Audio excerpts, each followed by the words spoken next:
I wish that I could have knocked him out at the start. Jake has spirit. He has some heart. He tried his best, and I take my hat off to him because, number one, a lot of fighters haven't got in the ring with me, and Jake did. And secondly, even when he got knocked down, he kept on trying to get up. I'm retiring from boxing. I'm getting hit in the face every single day. Anthony Joshua didn't laugh, dismiss, or brush off Jake Paul's headline-making announcement. Instead, he offered respect. After Jake Paul admitted his walking away from boxing after a savage knockout that shattered his jaw, Joshua was asked for comment, and the former heavyweight champion responded with an unexpectedly supportive tone publicly today. Rather than piling on, AJ applauded Jake's fighting spirit, highlighting the nerve it takes to climb into the ring, especially for someone without a classic boxing background. Joshua stressed that criticism is part of the game, but real respect in boxing begins with having the guts to try, and in his view, Jake Paul proved exactly that under brutal spotlight pressure. An hour. There's two things I would have done. Tried to shut Jake down at 100 miles an hour, or I would have gone on the back foot. So Jake decided to move around the ring, and I decided to put the pressure on. What I could have done better is a lot of things.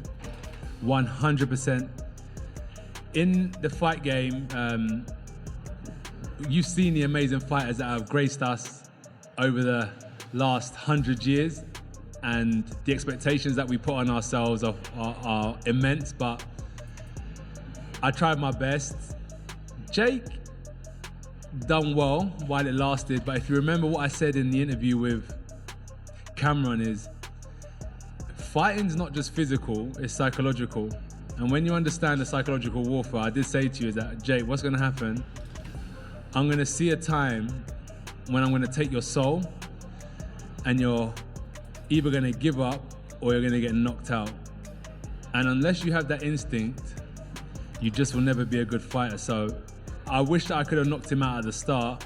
But as we saw tonight, Jake has spirit. Meanwhile, Eddie Hearn refused to walk back his earlier prediction, but suddenly switched to a heavier tone after the fight. Revisiting his claim that this matchup could finish Jake Paul, Hearn said the result unfortunately backed him up. He explained injuries like a shattered jaw aren't merely painful, they are mentally and physically brutal to overcome, especially for a fighter still climbing at elite level. Hearn added that time away from sparring, fear of getting hurt again, and lost rhythm can permanently derail a boxer's path. While acknowledging Jake's toughness and willingness to step up, Hearn emphasized boxing is unforgiving.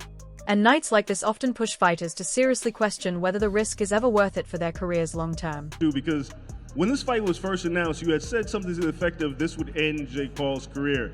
After what you saw tonight, do you think that Jake should continue to box, or what do you think the future holds for him? Yeah, no, I really take my hat off to. I mean, we have to see if it is a broken jaw. Those injuries are very difficult to come back from. But as AJ said, like that last shot would have knocked out a lot of heavyweights. And I know he went down heavy, but you know, he was conscious on the floor.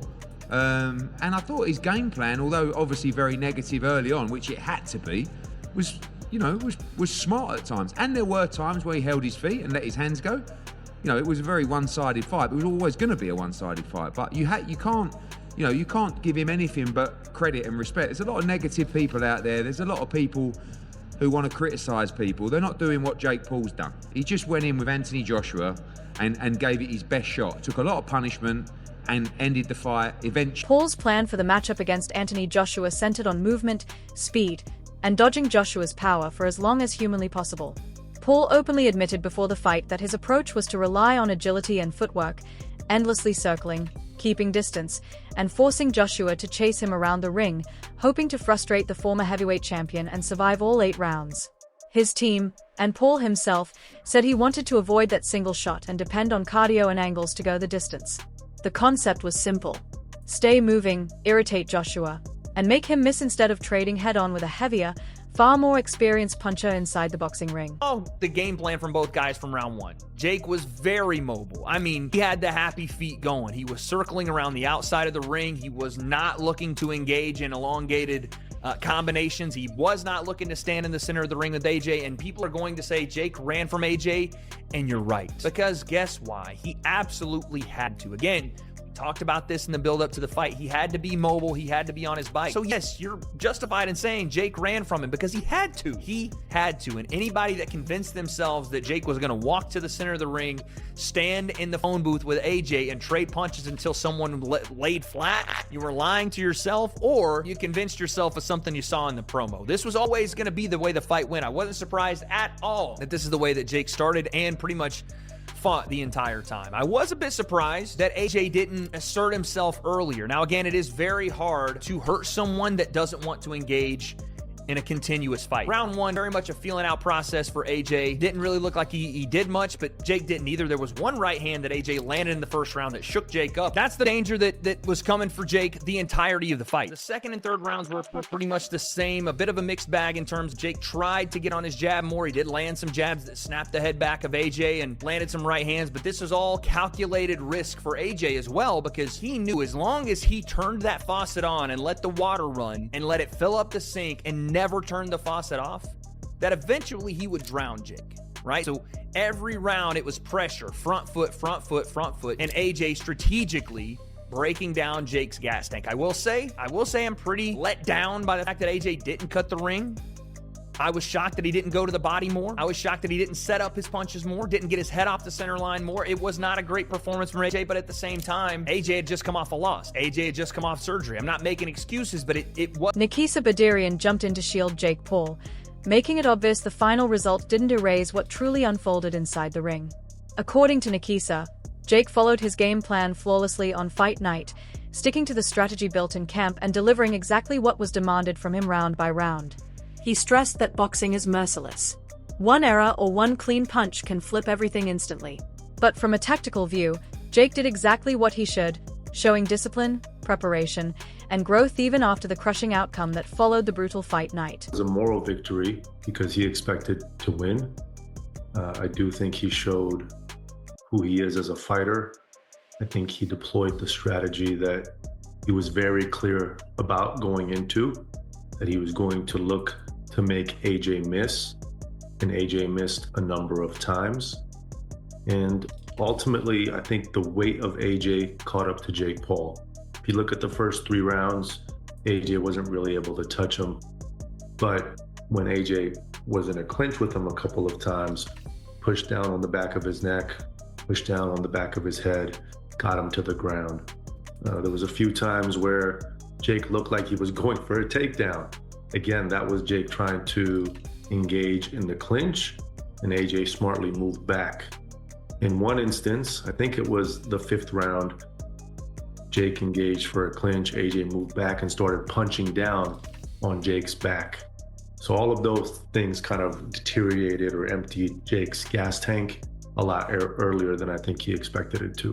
But overall, I thought he deployed his game plan well for the first 5 rounds and actually had some success. He even moved AJ back a few times, 1 by just jabbing in the air, and 2, when he caught him, he moved AJ back. AJ came right back in. And Nikisa Badirian shared her emotional reaction to the fight, calling herself heartbroken yet proud after the brutal knockout loss Jake Paul suffered against Anthony Joshua. She emphasized that people are finally starting to respect Paul for his effort and courage inside the ring. According to Nikisa, Jake Paul delivered his strongest performance under extreme pressure, standing across from one of the most elite heavyweights in boxing history, a moment that carried both sadness and admiration, reflecting how many fans felt disappointed by the loss, yet still recognized Paul's bravery and commitment. I'm just happy he's safe. I've always been proud of him. I speak constantly from the rooftops to mountaintops from my car when I'm moving in the street. Respect Jake Paul. That was the #1 trending thing on Twitter about an hour ago. Respect to Jake Paul. So I'm just thrilled. With how it went tonight, obviously you guys came in here and you actually did, like, deluded or not what people will say. People believe that Jake Paul could do something crazy tonight. Did you truly believe from the beginning that he might pull it off? So he 100% believed unequivocally that he was going to win. And I talked about that with him, afterwards when he was getting showered up. He knew it was high risk, high reward. He had to land something big, but he felt like he could. My view was it was going to be very hard, but it could happen, right? And there was moments in that fight where I was like, holy shit, this kid's getting him a little bit. So, when I spoke about no matter what happens, he won. Despite the crushing ending, several respected voices across combat sports chose to spotlight Paul's resolve instead of fixating only on the defeat. MMA icon Anderson Silva was among those handing out praise, underlining the bravery it takes to step into the ring opposite a former heavyweight champion of Joshua's stature. Silva pointed out that, regardless of the final outcome, Jake displayed growth, discipline, and a readiness to face intense adversity head-on. Analysts and fighters alike observed that Paul's ability to follow his plan, absorb punishment, and keep competing under pressure reflected a fighter's heart that cannot be judged by wins or losses alone. Silva stressed that those traits, courage, resilience, and improvement, earn respect across the boxing and MMA worlds. Even in defeat, Paul's showing proved he carries the mindset of a fighter willing to learn, adapt, and test himself against elite competition. In the aftermath of the fight, Joshua put on a show in Miami, taking on Jake Paul in a much-anticipated heavyweight bout, and in the end it was AJ who delivered exactly what we wanted in the end. He stopped Paul in the 6th round to get the victory. I'm just seeing pictures online just now of Jake Paul with a broken jaw. The guy's crazy. He's sticking his tongue out. There's blood everywhere. He's playing up to the cameras. He's quite the showman. Our very own showman with us this morning out there in Miami is TalkSport's Gareth A. Davies. Good morning, Gareth. Hi, Gareth. Good morning, Shaban. Good morning, Tony. A very dramatic night here. Yeah. Oscar.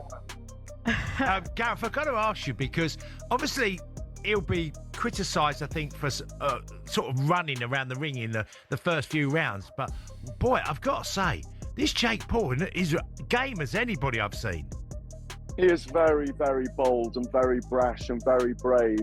And he did extraordinarily well to take Anthony Joshua 6 rounds tonight. Yes, he ran around, he was elusive, but then he clinched, and I think he landed about 4 or 5 punches. Arguably, he might have won the first round and another round in there. So he did a brilliant job for his own resume, for his own career. And as you say, he's in hospital right now. He's posting the pictures already on Instagram. The scars of battle, the wounds of battle, the broken jaw, his teeth are rearranged a little bit. He gave it his all, but he wasn't good enough. What happened, we knew that was going to happen. The gulf in class and experience was extraordinary. And I've just been with Anthony Joshua, and he said he was actually quite surprised about how elusive Jake was, and he just decided, you know what, I'm going to take my time here and chop. Brendan Schaub and other analysts re-examined Anthony Joshua's approach with sharper perspective. Schaub explained that Joshua's performance validated what many believed beforehand. He never treated the matchup as a legacy-defining, must-win war in the traditional sense. As a proven elite fighter with championship credentials, Joshua entered the bout fully aware of the experience gap between himself and Jake Paul, whose foundation remains rooted in entertainment rather than high-level boxing. Post-fight breakdowns suggested Joshua's calm, controlled style was deliberate. By avoiding reckless aggression, he reduced risk, safeguarded his long-term career, and still delivered a showing that entertained fans without damaging his standing within the sport. Come off that Anthony Joshua's not taking this real, and he's not putting his best performance forward. That's the issue. The issue is Anthony's like, how much you can pay me? It's on Netflix? Hold up. I can fight this guy who, when I was an amateur teenager, I fought better guys. And I have how much weight on him? I can fight him for how much money? Dude, I'll beat him in my sleep. Correct. And you should.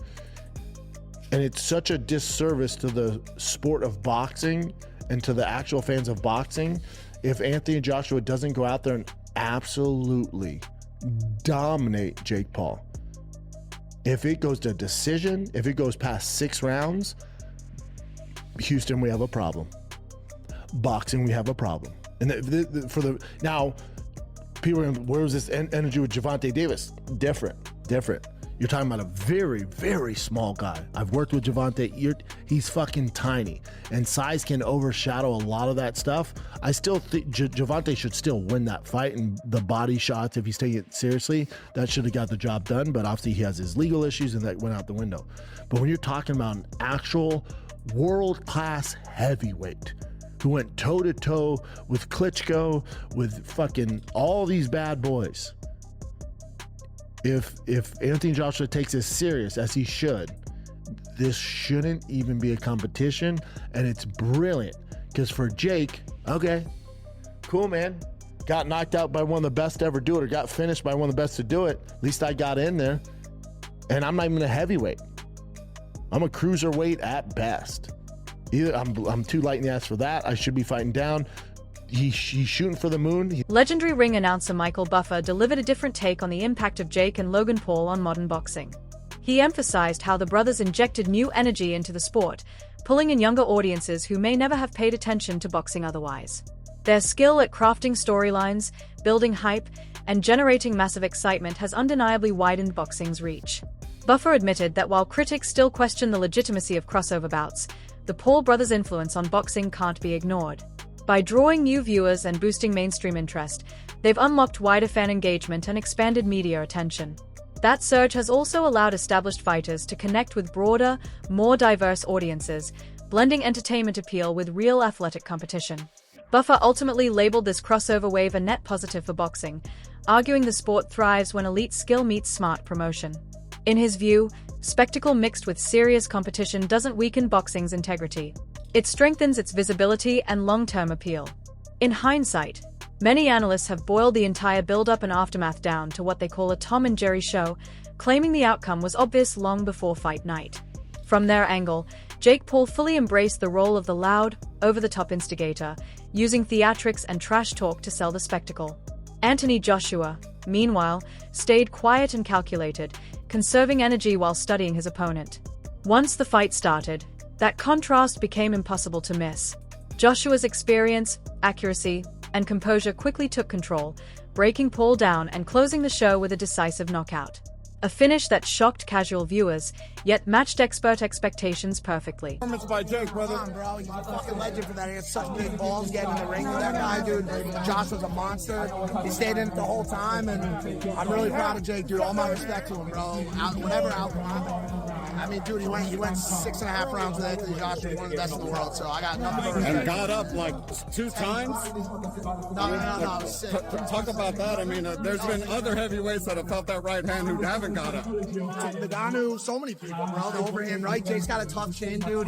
I think he does whatever he wants after this. He just has such big balls, dude. He had to keep moving. That was the only strategy. People are going to say he ran around the ring. They don't know. They don't understand fucking boxing. He showed a ton of heart, right? What's next for Jake Paul? Where does he go? Before the fight, legendary trainer Teddy Atlas sent shockwaves through the boxing world by sketching out a hypothetical path where Jake Paul could actually bother, and maybe even upset, Anthony Joshua. Even with the odds stacked sky high against him, Atlas leaned into the old mantra that styles make fights, arguing Paul's youth, movement, and upgraded footwork could cause issues if used the right way. He suggested non-stop motion and smart pacing might disrupt Joshua's rhythm, especially if Joshua showed hesitation after a long layoff and recent losses. After the fight, Teddy Atlas wasted no time burying those pre-fight hypotheticals with a blunt, no-nonsense verdict. Atlas admitted whatever slim chance existed on paper vanished the second punches started landing. He pointed out Anthony Joshua's timing, patience, and composure were razor-sharp, eliminating any chance for Jake Paul to use youth or movement as weapons.